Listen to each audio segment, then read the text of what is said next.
Question. What kind of bear is best? That's a ridiculous question. False. Black bear. Fact. Bears eat beets. Oh. Bears. Beets. Battlestar Galactica. Bears do not...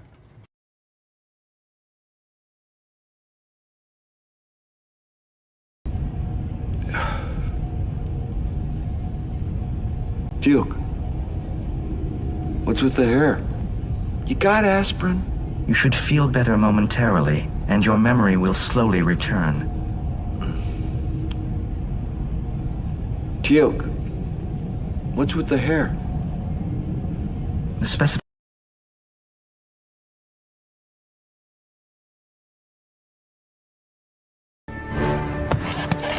I'm going to need a SWAT team ready to mobilize, street level maps covering all of Florida, a pot of coffee, 12 jammy Dodgers, and a Fed.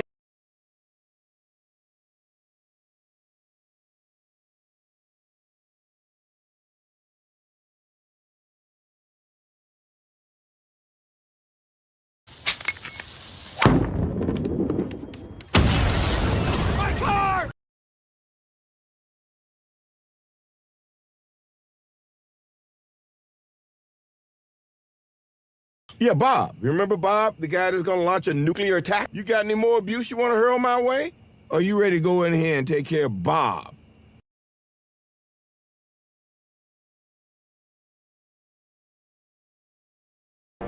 What do you propose, Bob? When in doubt, C4.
Your penguin with all the silly thoughts and slaptitude there is when it comes to pop culture and all things penguin related.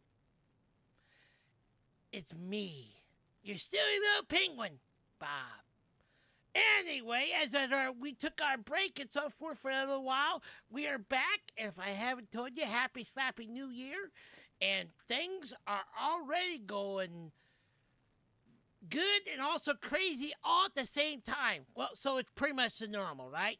Pretty much the the normal chaos it always is about this world currently. So anyway, we got several things we want to talk about, and a lot of things that's happened, especially this week. One of the most important things that's happened is we got a new president over here in the U.S., and most of you probably already know about that. It's something that has been a monumental thing, and we'll get into some of this. Not that I want to talk about politics, I don't, but I am talking about culture and pop culture today. And that is part of it. So anyway, before we get going, though, before we do anything else, you know how we do things around here. We got to sip our iced coffees. So sip them if you got them, because that's the most important. You got to stay caffeinated and hydrated and focused with caffeine. Oh, boy.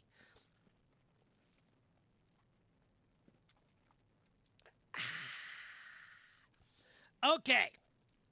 So let's switch over here to the other screen, and we'll get into our first topic here.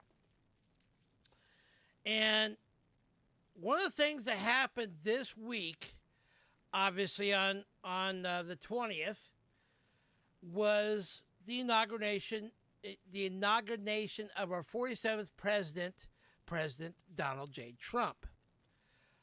To that end, he has done a few things that has made I feel like have started to make a difference in culture, pop culture, and just overall in America. Hey, Tracy, glad to see you here. Hope you're sipping iced coffee, or at least coffee of some kind, because that's important. So, one of the things he did, on his first day, he was like putting out 200 executive orders and so forth. And I don't want to really talk about politics, but there are a few things that he did that I feel like are essential, especially in regards to woke Hollywood and all the things that are happening with DEI and things like that. So, all the links and articles and videos and stuff like that I'm going to be showing you there. Once again, always down in the description of this podcast, so you can not take this little penguin's word for it, but figure it out for yourself. So you're more than welcome to do so. Anyway, this is up on whitehouse.gov, and this is where you can actually go and look at all the different I say little, not little, executive orders that, or presidential actions that President Trump has put into place. And one of them that I feel like is very essential is he is taking the war on woke and DEI stuff. If you don't remember what woke and DEI is diversity, equity, and inclusion. It's all this political ideology of identity politics and stuff that we've been seeing in our favorite IPs. You know, be it Marvel, Star Wars, Star Trek, you name it. It's all about this pushing that, race swapping and changing the gender of a particular character or their sexual orientation and all those, in my opinion, don't really matter. What matters is the reasoning why they did all that is to push a narrative. And I'm glad to see that even from our government standpoint now, there is a fundamental shift from what it's been the last 4 years to now this stuff is going to go away. At least it has been ordered by our government not to happen. And right here, like ending illegal discrimination and restoring merit-based opportunity. Before the last 4 years, jobs and everything, our civil rights and so forth was all kind of trampled upon by this DEI stuff. Diversity, equity, inclusion, and accessibility. We've all kind of seen that happen, and I'm not going to read all this. You can read this for yourself if you want. But basically, it's instead of giving, for example, giving someone a job not based on whether or not they're qualified to do that job, now it was based off of do they meet a certain checkbox? Like, do they have the right skin color? Do they have the right political beliefs? Do they have the right sexual orientation? That type of thing. That's just stupid. Because think about it. Which would you rather have? Someone flying a plane that A, doesn't know how to fly a plane, but they're being hired because of the right color skin? Or would you much rather have someone that actually done the work of learning and going through school and so forth, learning how to fly a plane and to land it safely? It's never made any sense to me, and I'm kind of glad seeing now the shift going back to this. And this is all stuff that basically President Trump has put in place, enforcing this to where, at least in the federal government, there's no more DEI. That's going to be merit-based. In other words, the right person for the right job based off their qualifications and whether or not they can actually do the job, not because some made-up reason like skin color or sexual orientation or political leaning or whatever it may be, or because they hold their coffee cup with the left hand instead of the right hand. Who knows? That's the insanity of what it was. And I'm glad to see this is now going back to what made America great, as what made a more biblical sense,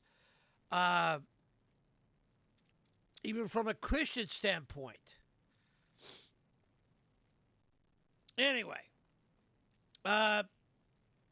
see, like, for example, this is another one executive order, once again, that Trump is putting back equality into the government and pushing out all this DEI stuff and returning us back to a meritocracy, which, in my opinion, is the way it should be. There is a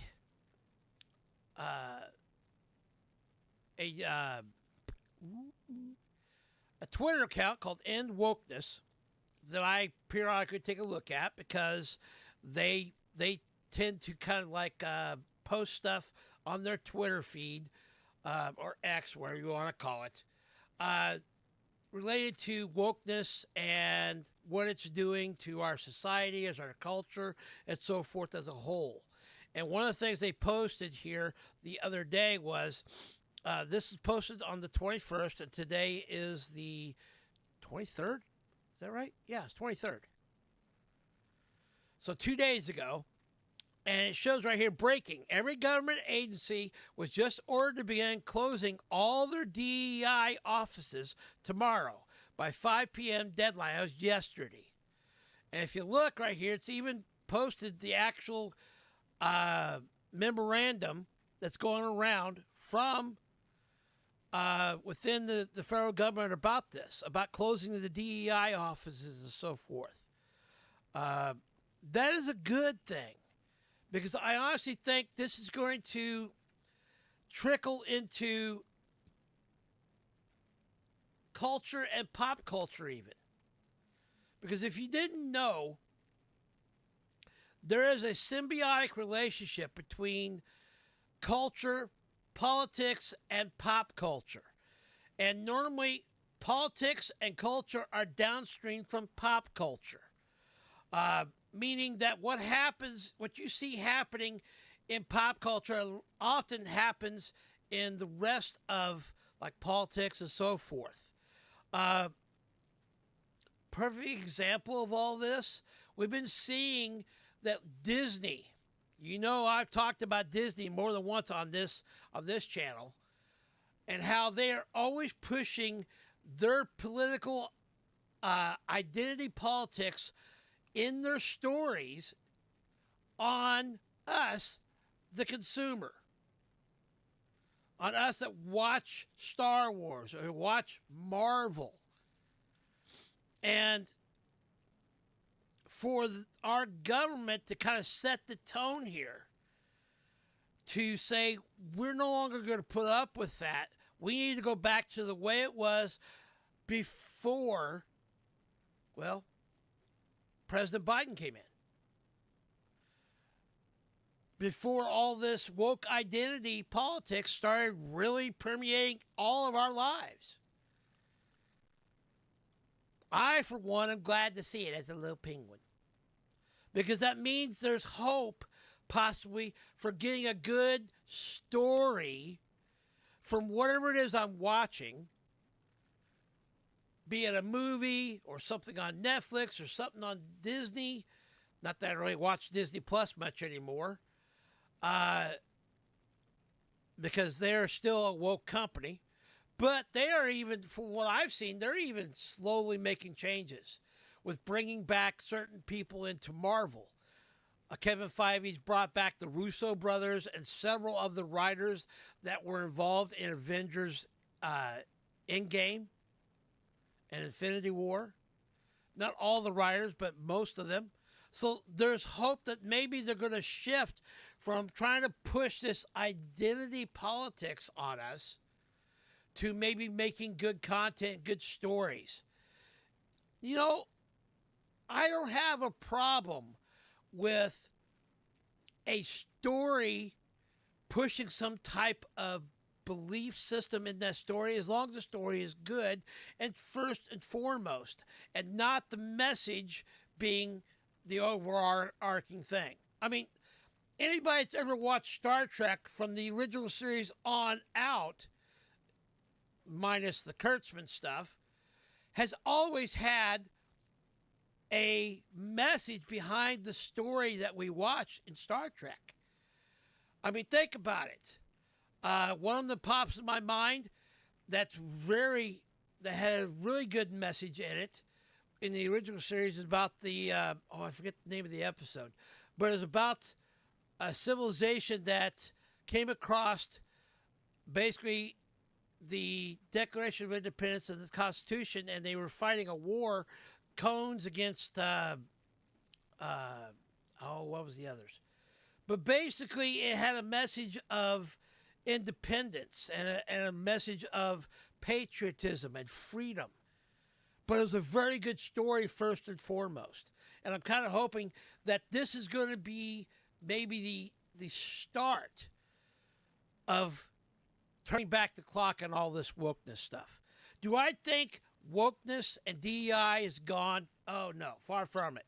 Do I think the fight is over with? No, it's just shifted directions. Do I think it's still going to be lying there in a cold, dark corner somewhere, ready to grab us when we least expect? You betcha, baby, because there's just some people aren't going to let this go. Do I honestly believe Disney's going to be a company that's eventually going to get rid of all the woke identity politics? No. I think they might try to position so that they make a little bit more money, because they've been bleeding money for years because of this stuff. I think maybe they're starting to finally catch on that this thing is just not working. So I don't know. Either way, I definitely would like to hear your thoughts on this. If you got any comments or something, feel free to leave them at the end of this video down in the comments section. I definitely want to hear what you think. But I personally don't think that wokeness is necessarily gone, but I think it is a good step and a good direction to finally move us away from this DEI and woke stuff. I, for one, am glad to see the change. But we still got to be aware, still got to be tuned into what's actually happening, and go in with our eyes open, still knowing that anything we go to watch or read in our culture could still be laced with this stuff. But there's also hope now. Hope that we might actually get back to just good stories. Good, immersive stories that kind of gives you a break from the tediousness of real life and reality at times that can kind of give you a break from it. And that's kind of the thing that wokeness has not done.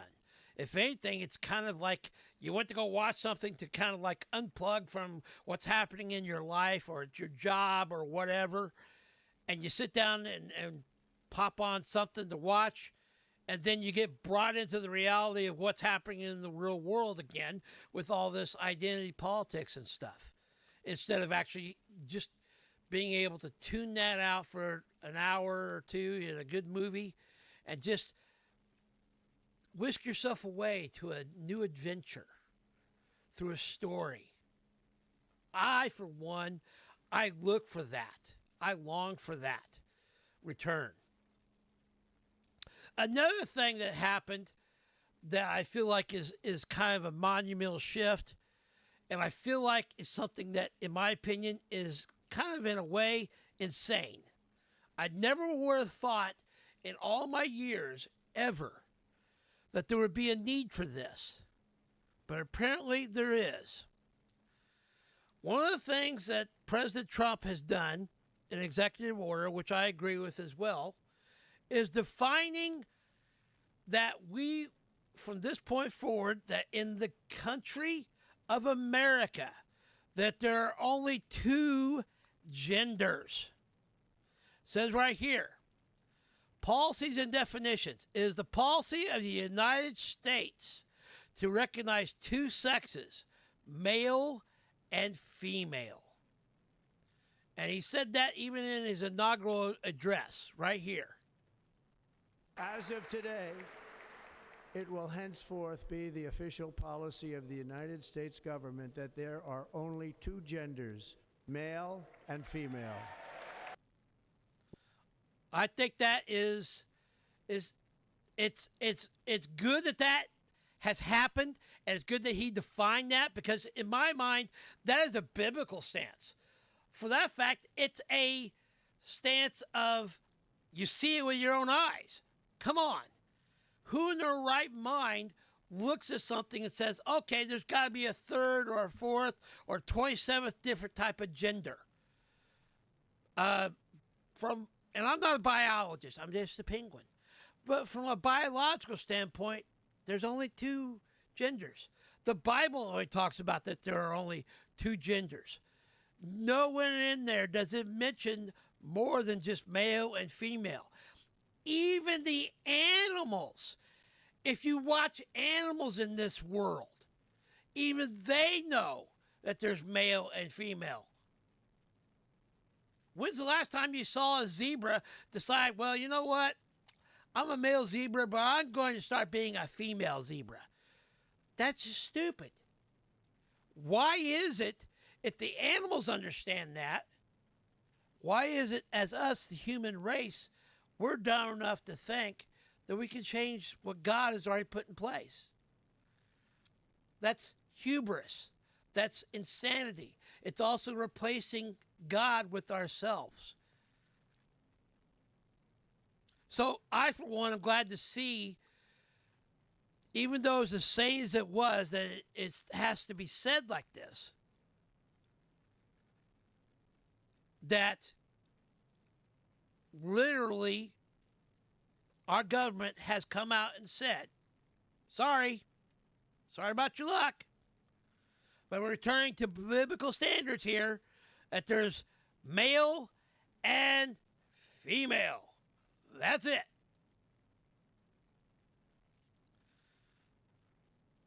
So, shifting gears here, though, something else has happened, and this is a perfect example of what I was talking about just a few seconds ago. That even if we do get that the wokeness and the DEI and stuff like that is put on notice that it's not going to be tolerated anymore, even from our government on down, it's still out there. I don't know if you saw this earlier this week or not, but going back to the End Wokeness Twitter account, there was the day after the I can't say it. The second day after Trump became president, it is standard for the Trump and the not Trump, but for the president and vice president both to go to a prayer service. That's just kind of what always happens every time there's a new president. It's part of the thing. It's happened with every president up until now. Well, here they are. They're sitting in a prayer service. We can even see Trump and J.D. Vance right there with Melania, and Usha's kind of cut off on there. But they were also given a sermon by this gay, lesbian, I dare say pastor, because in my mind, she's not a pastor. She's not a minister. And the message she gave is talking from experience as a minister myself. I would never, in the middle of a sermon, single out somebody, let alone say something about something that wasn't in the Bible or that wasn't biblical. It shouldn't be from your own viewpoint. It should be from God's viewpoint, what you're speaking as a minister and a person who spreads the gospel from the pulpit.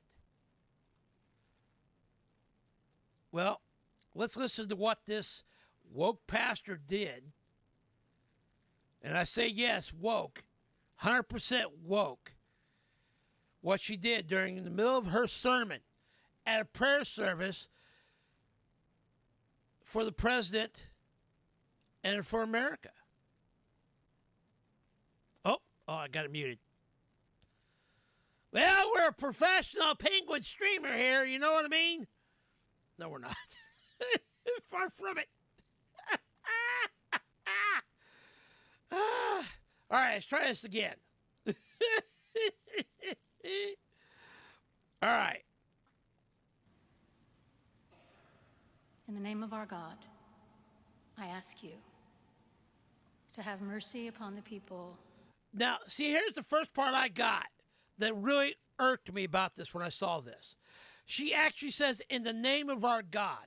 If she knew who God was, she wouldn't be asking this or singling out Trump, because this is not a biblical standpoint. This is not the way God sees us. In our country who are scared now. There are gay, lesbian, and transgender children in Democratic, Republican, and independent families. See, right there, she's already gone off of what the Bible talks about, what God talks about. Yes, God loves everyone, but he also hates sin. God loves us so much he doesn't want us to stay in our sin. And sorry, but God did define marriage and our relationships between a man and a woman, a male and a female. Anything outside of that is a perversion of what God's plan is. Sorry, it is. Some who fear for their lives. Let me back that up. The people who pick our crops in our country who are scared now. There are gay, lesbian, and transgender children in Democratic, Republican, and independent families. Some who fear for their lives. And the people who pick our crops and clean our office buildings, who labor in poultry farms and meatpacking plants, who wash the dishes after we eat in restaurants and work the night shifts in hospitals, they may not be citizens or have the proper documentation, but the vast majority of immigrants are not criminals. They pay taxes and are good neighbors. Now, wait a minute. Something that kind of really struck me when she said this. Work the night shifts in hospitals. They may not be citizens. May not be citizens. So if they're not a citizen, does that mean they're an illegal immigrant? If so, how do illegal immigrants pay taxes? That don't make sense to me. Or have the proper documentation. But the vast majority of immigrants are not criminals. They pay taxes and are good neighbors. See, right there. Maybe I'm misunderstanding what she's saying. I don't know. But it just doesn't make a lot of sense to me. Because illegal immigrants wouldn't pay taxes because they're not U.S. citizens. Now, yes, there are immigrants here they're legally here, they're trying to get citizenship. But last I checked, I don't think they still pay taxes either until they're a U.S. citizen. So I just don't understand this. I really don't. They are faithful members of our churches and mosques, synagogues, wadara, and temples. I ask you to have mercy, Mr. President, on those in our communities. See right there. She should never called out the president. That's wrong. You don't do that from the pulpit. You let God convict people that you're speaking to. Let him do the work. She's putting herself in the place of God here.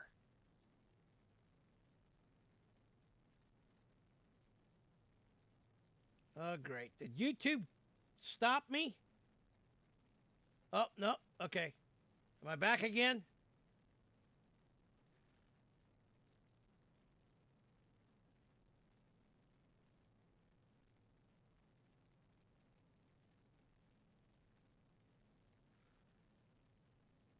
Okay, I'm back again.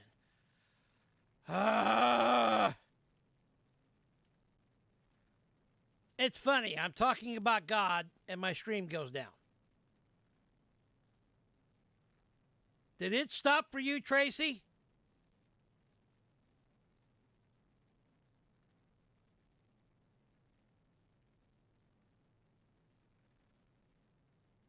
Did the stream pause for you?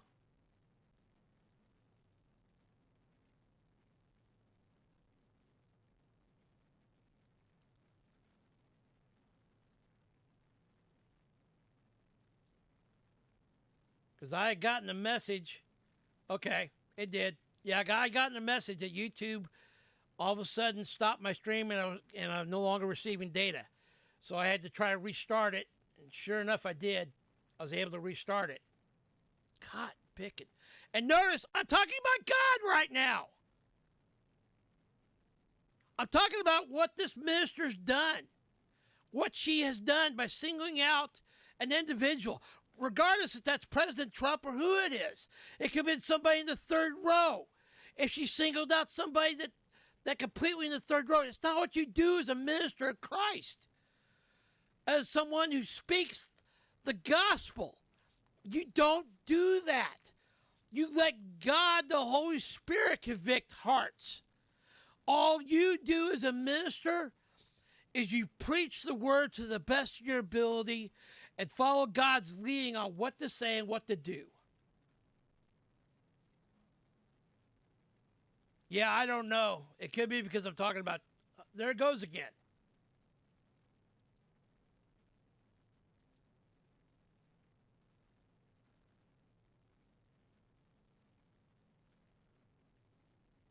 Let me see. I'm going to continue playing this, and let me see if it still lets me go or not.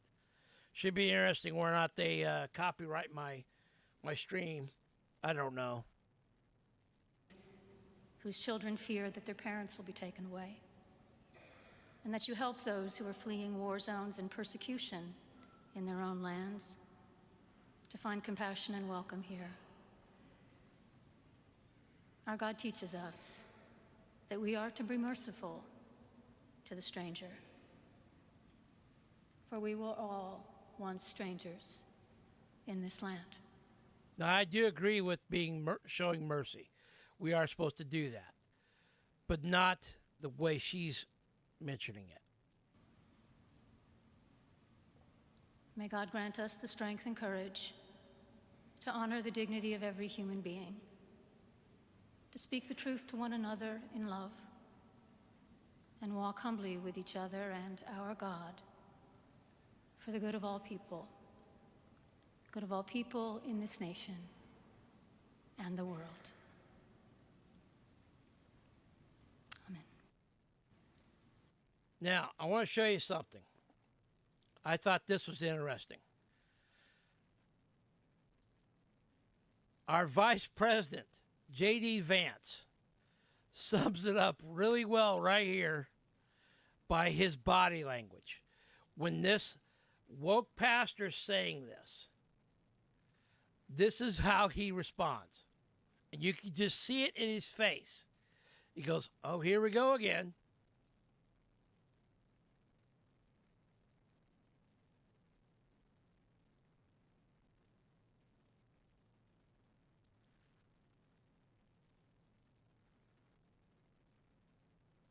Because if you didn't know, J.D. Vance is actually a Christian. He's Catholic. He actually, believe it or not, at one point in his life, he used to be a proclaimed atheist and turned to Catholicism. So it floors me. It floors me that this female gay pastor, woke pastor, feels she needs to use her sermon to push a political stance upon a newly elected president. I don't get it. But it just goes to the fact that even though, what I was saying earlier, that even though we are seeing a fundamental shift of wokeness and DEI going bye-bye, it's still not gone, is it? No, it's not. And even more important to me is I feel like this is, it's a betrayal to what God has called a minister to do, to act like this. I question her relationship with God. I question her calling. I question that she even cares about Jesus. Because as a minister myself, the first thing you should always be concerned about is answering to God for what you say and what you do. Because at the end, the Bible is very clear that as a minister of Christ, someone who's preaching the word, I'm going to be held to a higher standard than other people are by what I say and do, what I didn't say and what I didn't do.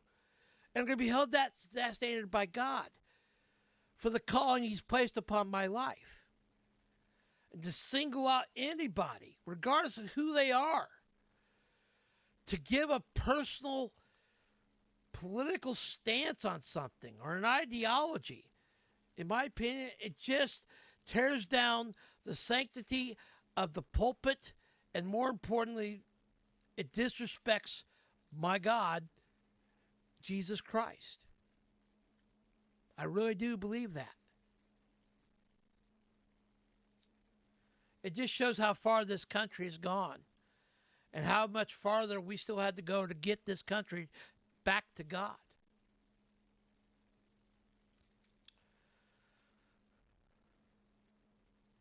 Speaking of which, I want to share real quickly, switching gears here before going on to the next subject. We're going to talk about Marvel next.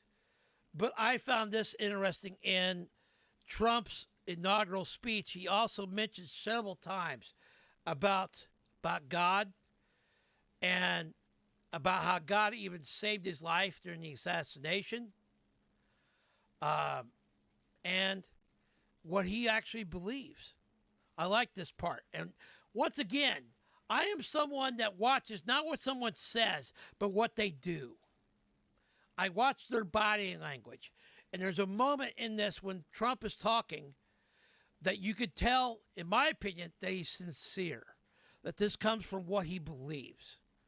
Do I believe that Trump is a Christian? I don't know. Only God knows his heart. But what he says here, I honestly do believe he believes this. We will not forget our country. We will not forget our Constitution. And we will not forget. Notice how he turns to focus. He says, let's see, like right here. Okay. We will not forget our God. Can't do that. And then at the end, we will not forget our country. We will not forget our Constitution. And we will not forget our God. Can't do that. It to me it speaks volumes because he turns, looks straight into the camera and to the audience. They're there, and clearly says, "We will not forget our God," with a serious face on his countenance. And then at the very end, he even throws in that little last-minute blurb that Trump normally does. He's got to get like the last word, and he says, "We're not going to do it." To me, that speaks volumes. It's important. I want our leaders that we are to pray for, that have been placed in power by God, Romans 13, I want them seeking after God. I want them acknowledging God. Unlike what our past president, our last president did, of, pushing the woke agenda on Easter Sunday. So, I don't know, it just speaks volumes to me. And I, for one, am glad to see it. Of course, I'm also the type of penguin, I'm glad to see when anybody glorifies God and does it in the right way. That stays true to who God is and his word. So anyway, switching gears here. We are, I don't know if you've known this or not.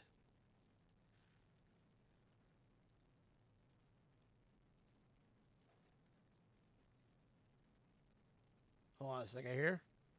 Making sure Rumble's still going. Yeah, Rumble's still going. Rumble doesn't ever die, but I just always like to make sure that everything's going. Anyway. YouTube, on the other hand, I always got to worry about when I'm still streaming live on YouTube. Oh, man. It figures the 2 times that it actually said that I had no data and that they were stopping my stream, quite literally is when I was talking about God. Coincidence? I don't know. Anyway. Let's talk about the up-and-coming movie of Captain America Brave New World, or basically what I like to call Captain Falcon, played by Anthony Mackie. Now, I like Anthony Mackie. I like him as Falcon. He's cool. I've always liked him as Falcon. I was busting a gut when I'd see Steve Rogers running by Anthony Mackie and says, "On your left," and Anthony Mackie gets so upset. That just I love that. But I'm not sure, in my opinion, I'm not sure this movie is going to be all that it's going to be a return to form in Marvel. This movie has gone through 4 reshoots. And I forget the budget on it right now. Matter of fact, I could probably even Google that. Let me see here. Current budget for Captain America Brave New World.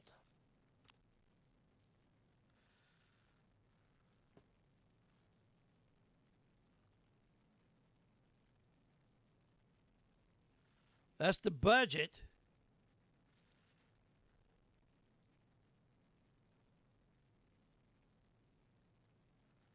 So $180 million. No, wait a minute. No, it's actually, that's what I thought.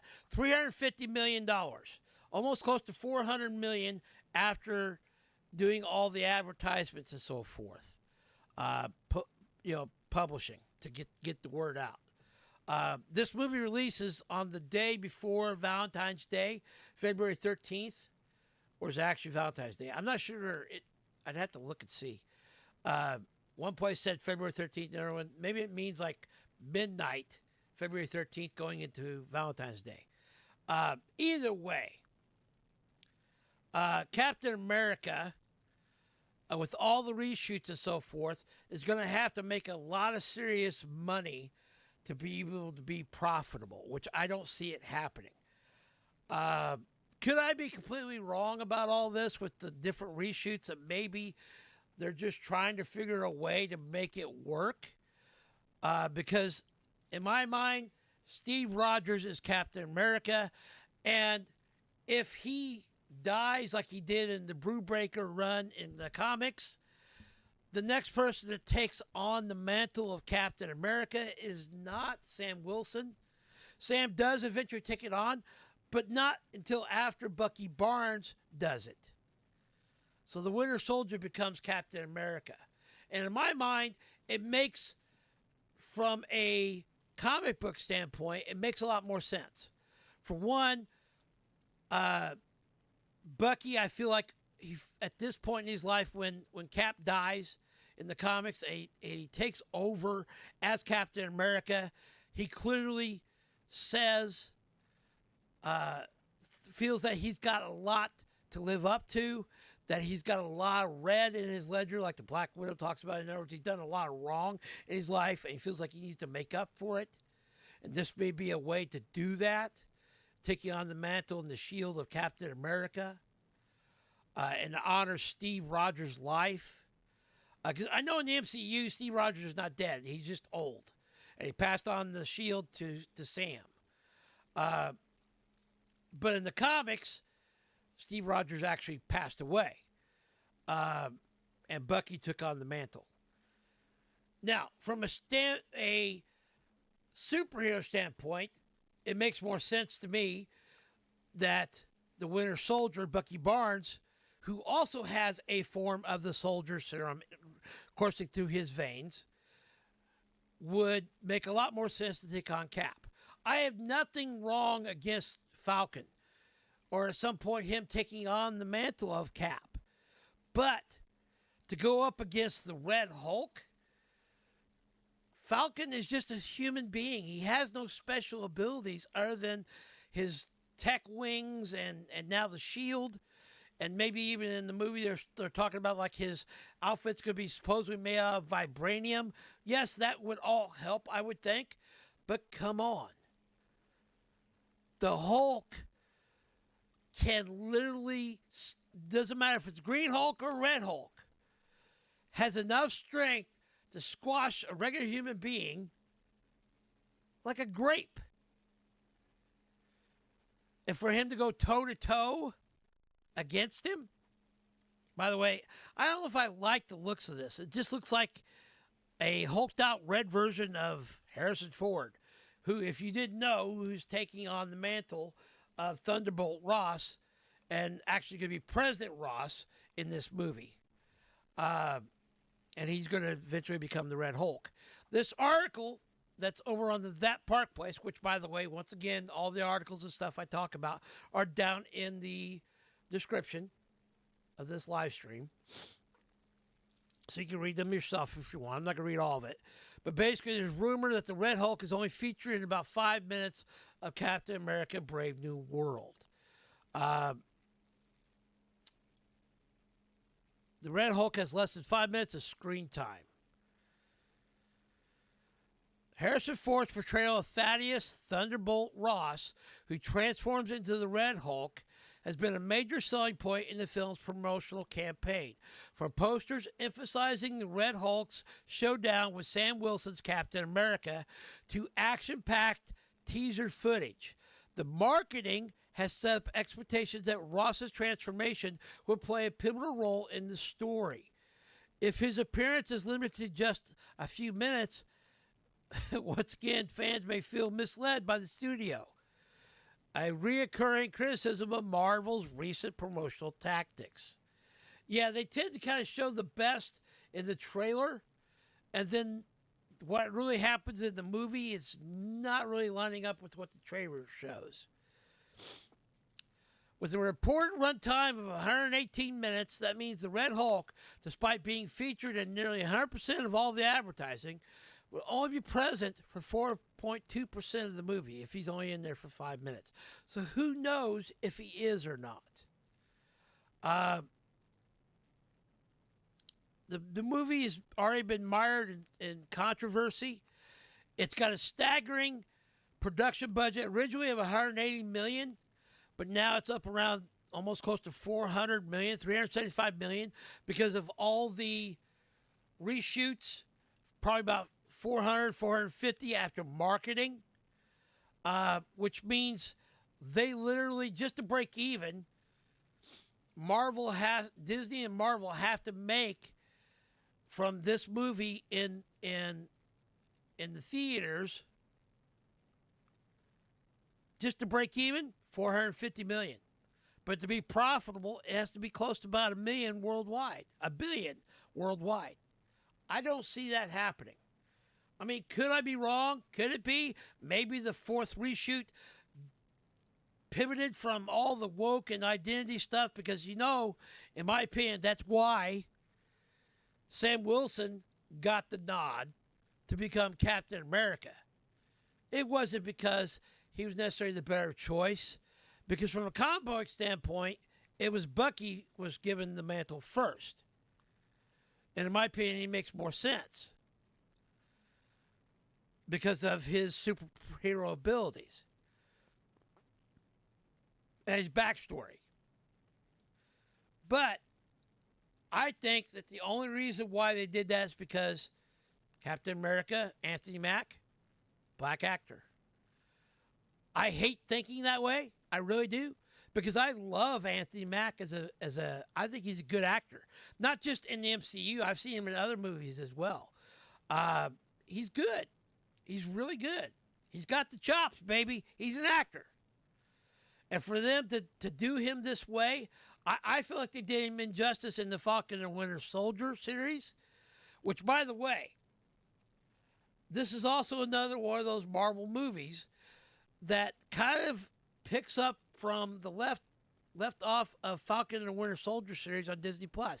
So that means for you to really kind of understand what's happening in the movie, that means you got to go watch the Falcon and Winter Soldier at least, if not other things going on in the MCU. And I don't know if I necessarily like that series. I kind of feel like they did Falcon wrong. I kind of feel like they did Bucky wrong, the Winter Soldier. It just wasn't right. I don't know. Anyway, to the tune of them, we're not they're going to be profitable. Things aren't looking good so far. Right now, you can actually purchase tickets, pre-sale tickets to go see this in the theaters. Captain America, Brave New World ticket sales are on par with the Eternals. If you didn't know, the Eternals was a monumental disaster financially for Disney. It lost money. A lot of money. It cost more to make the Eternals than it did profit. And that's because of the Eternals was full of nothing but identity politics. I don't get this. I don't know. Eternals is considered to be one of the MCU's biggest busts with $402 million box office gross. Its ballooning budget. Oh, wait a minute. No. The Eternals, which opened to $71 million, which is a bad thing on opening weekend for that movie, they're kind of estimating with the current budget of Captain America that if it's going, according to pre-sale tickets right now, it's going to do worse than this or on par with it. Because I think what's happening here is, I think what we're seeing is, if Disney and Marvel is trying to do a fundamental shift away from wokeness and identity politics, it may take a while for us to see that. Hollywood is thinking of it as a giant ship trying to navigate around icebergs. It doesn't move very fast. It may take a year or two before we see the result of this. In the meantime, we're going to get stuff like this. Even if Marvel's push is to eventually move away from this and go back to good storytelling, I don't think it's going to happen in this movie. I could be wrong. I just don't see it happening.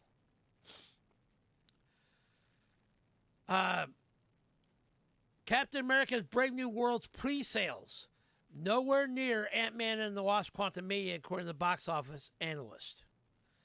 And by the way, Ant-Man and the Wasp: Quantumania didn't do that great either. Captain America: Brave New World pre-sales received an update that shows how the movie compares to other MCU entries. After Chris Evans led the MCU's Captain America trilogy, Anthony Mackie now gets a chance to start one of his own.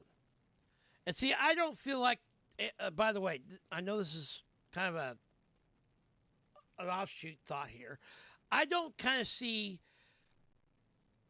Anthony Mackie as Captain America as more Captain America Falcon, which is different, kind of like a hybrid.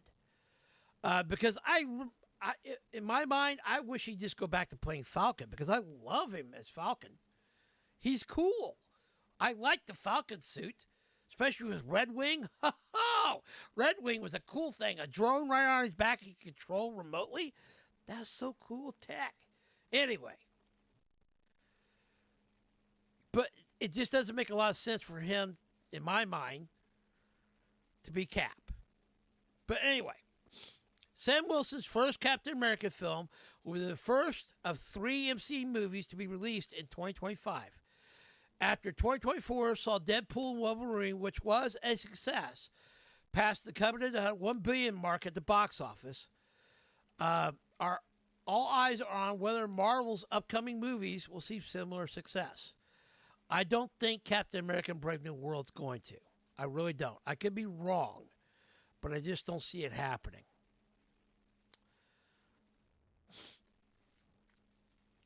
Let's see here. So, what do you think? You think Captain America is good? You think the way it is, it's going to be great? I don't know. I mean, it's gone through 4 different reshoots. Maybe, like I said, maybe this movie turns out to be awesome. Who knows? Maybe we might even see a cameo from Steve Rogers. Or maybe in the movie, Falcon tries to do his best to be Cap and decides to pass on the mantle to Bucky or something. I don't know. There's lots of speculation here. Who knows what they tried to change in the reshoots?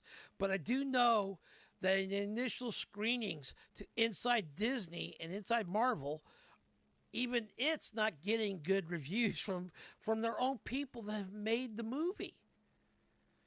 Internally in the screenings, pre-screenings of it. So, I don't know. Who knows?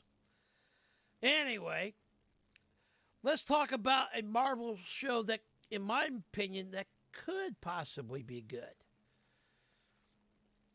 And that is Daredevil.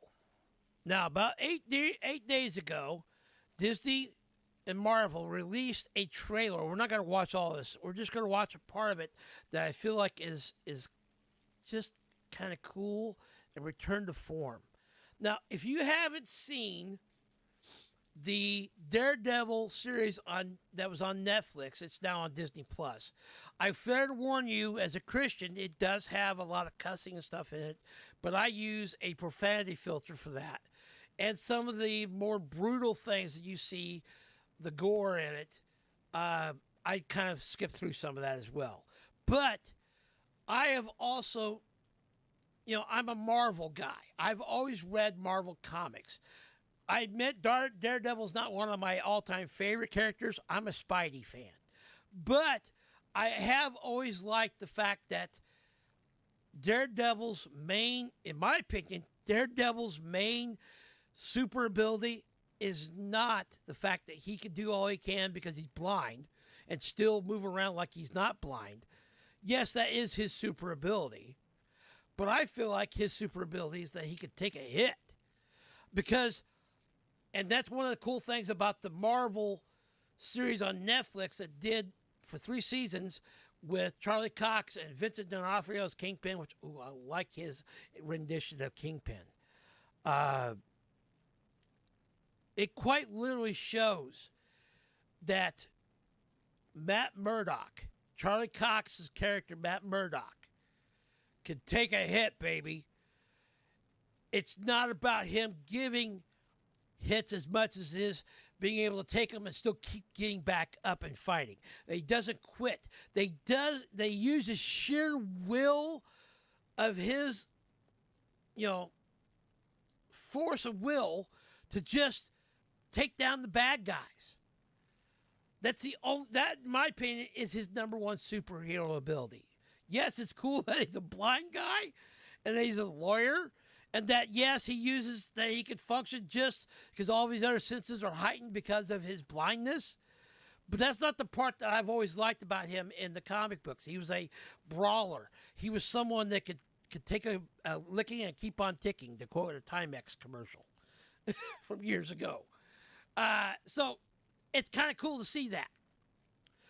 And I feel like I'm hopeful with the new Daredevil Born Again series because all the original cast are back. They did not, I don't believe they brought back the original writers from that series, but I am seeing just in this short little 2-minute trailer, I'm seeing things that make me feel hopeful. Now, once again, it's still Disney, and this still could turn out to be the worst show ever, that Disney could once again push their woke ideology and identity politics in it and make it severely woke. But at least the trailer looks good and gives me a little bit of hope that maybe the Marvel is trying to shift to back what the comics is like and telling a good story. So let's watch this for just a few minutes here. Not a few seconds, I mean. I love this scene right here. Thank you for finding the time.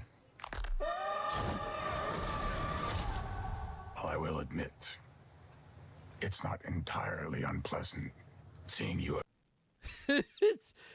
Kingpin's, I mean, it's almost like they're picking up from the Netflix series. That's what it makes me feel like. But him saying it's not unpleasant seeing him again, almost like he's saying, well, you're one of the few friends I got left. What's that say? about Wilson Fisk being Kingpin.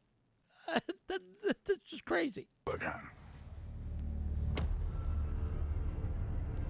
So, anyway, like I said, I encourage you, I put the link to this trailer down in the description. I encourage you to go watch this. But I honestly think this could be a very good, believe it or not, I can't believe I'm saying this, a very good Disney Plus series.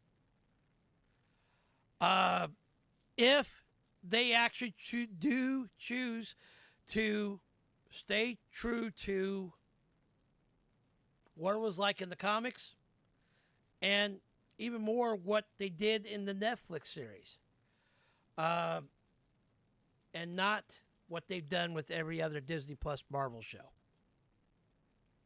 That's my 2 cents worth. Anyway, that's pretty much all I got to talk about today. So what do you guys think? Let me know down in the description. I mean, not in the description, but in the comments. I'd love to hear from you. Give me your 2 cents worth. And hopefully, if you found something interesting that I talked about today, be it about God, about this nation getting rid of wokeness and DEI, or at least that push to that, yeah, I'm not rambling today. I'm kind of tired. I'm a tired penguin. So I'm not rambling. I'm just kind of, yeah. I got eased back into the penguin rants. That'll be maybe next week.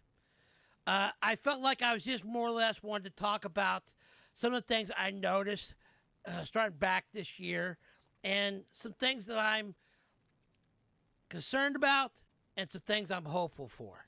I wanted to leave the podcast on something hopeful in pop culture, and that would be I'm looking forward to actually watching the Daredevil Born Again series on Disney+. I just think, I don't know. Part of me in the deep back part of this little penguin brain says, don't fall into the trap, Bob. Don't do it. It's Disney.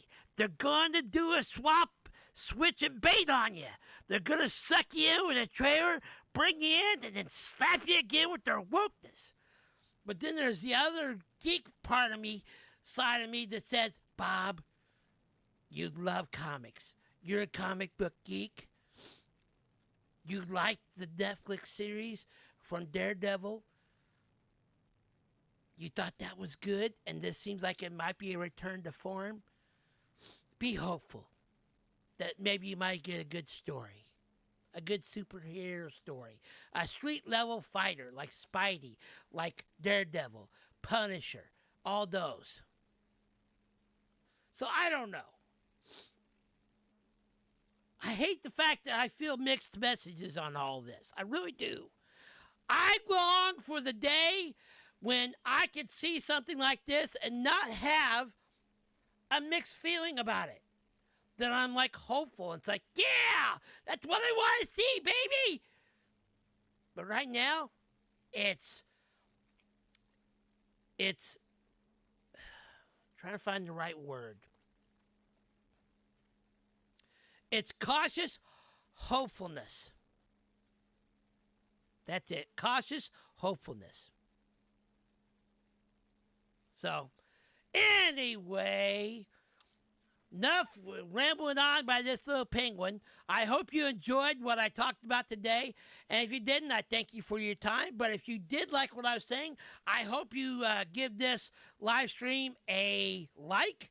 And if you're not subscribed, I encourage you to slap that subscribe button with a fish, and because it helps with the YouTube algorithm and stuff, so you can get pushed even more silly penguin content. And I haven't decided, but I might go stream later a game on Twitch tonight. Who knows? I'm not really sure. It depends. I also may just decide to go take a nap because this penguin's tired. And even though I've been drinking iced coffee, which, by the way, is very essential. Speaking of which, sip them if you got them. Don't forget. But I'm still tired. I'm just worn out. Anyway, I am, as always, the crazy little penguin named What About Bob. And I'm out the window because the door's shut and been slapped closed by a weird purple-looking walrus that has only one tusk. And he's upset about somebody stealing his duct tape from the ducks. I don't get it. I don't know what his problem is. Later, peeps!